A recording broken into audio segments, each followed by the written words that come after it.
I'm Keiko Agena. I am an actress a lot of people know from Gilmore Girls, and I just wrote a book called No Mistakes. The impetus for it was from improv, actually, because in improv there are no mistakes. Whatever happens, happens, and it's live, it's theater, so you make the best out of it, you celebrate it. Sometimes it's the best part of the whole show. And I thought that that's a great way to live life. If we're not as critical about ourselves and having to be perfect all the time, then perhaps we can find that mistake in ourselves that is really what we're obsessed about, and it can be the thing that leads to your creative voice, which I think everyone has and should be encouraged.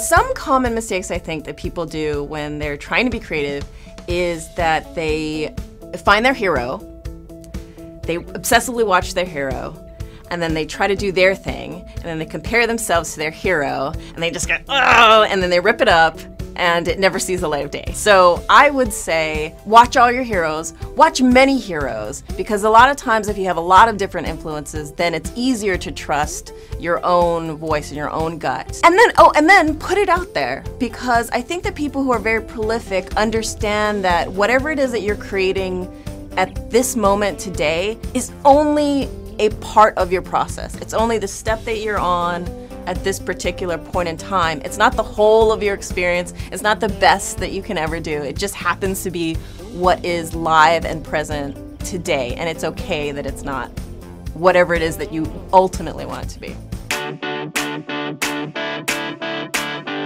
It's good to have failed, because if you haven't failed, then you're not pushing yourself. I failed when I lied to the waitress this morning about whether my food was good. I always say yes, even if there is something wrong with my food. What else did I fail at? I didn't buy a house because I was scared to buy it.